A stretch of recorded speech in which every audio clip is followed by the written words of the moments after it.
Welcome friends. TET mandatory review পিটিশনের আজকের রায়ের ফলে শিক্ষকদের এবং জনগণের মধ্যে বেড়েছে প্যানিক, আর বিরোধীরা পেয়েছে বিশাল টনিক। সত্যি কি এত প্যানিক করার দরকার রয়েছে? এত ঘুম উড়ানোর দরকার রয়েছে? একটু একটু ঠান্ডা মাথায় বিশ্লেষণ করলে দেখা যাবে আতঙ্কের চেয়ে আইনি ব্যবস্থার ওপর ভরসা রাখায় এই মুহূর্তে সব থেকে যুক্তিযুক্ত। অধিকার রক্ষায় দেশের সর্বোচ্চ আদালত আমাদের রাজ্যের শিক্ষা এবং প্রশাসনিক ব্যবস্থায় একাধিকবার গুরুত্বপূর্ণ স্তম্ভ হয়ে দাঁড়িয়েছে তার নির্দেশের ওপর।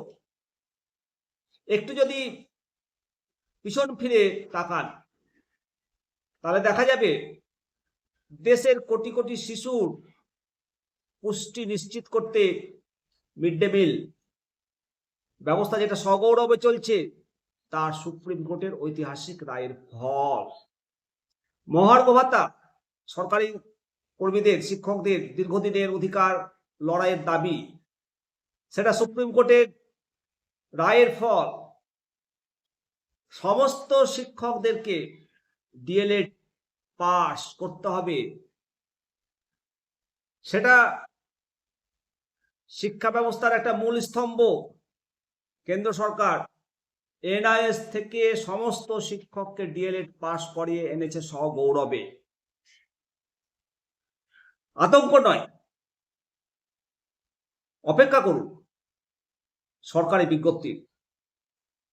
আইনি পর্যবেক্ষণের পর টেট রিভিউ যে রায় বেড়েছে তার চূড়ান্ত সরকারি নোটিফিকেশন বা বিস্তারিত নির্দেশিকা সামনে আসেনি।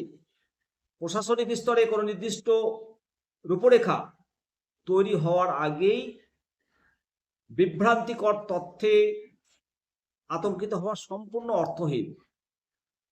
দেশের সর্বোচ্চ আদালত সবসময় সাধারণ নাগরিকের এবং কর্মীদের মৌলিক অধিকার রক্ষায় সুরক্ষা কবচ হিসেবে কাজ করে। তাই কোনো প্রকার প্যানিক বা গুজবে কান না দিয়ে সরকারের অফিসিয়াল নোটিশে নজর রাখাটাই বুদ্ধিমানের কাজ হবে। তাই কোনো প্যানিক নয়। আর বিজেপি টিচার সেল আপনাদের পাশে আছে, শিক্ষকদের পাশে আছে। সব রকমের সহায়তা বিজেপি টিচার সেল আপনাদের করবে। অবশ্যই কমেন্ট করবেন। ভালো থাকবেন। পরবর্তী আপডেট নিয়ে আবার হাজির আসবেন। আসুন সবাই মিলে বলি জয় হিন্দ, বন্দে মাতারাম, ভারত মাতা কি জয়।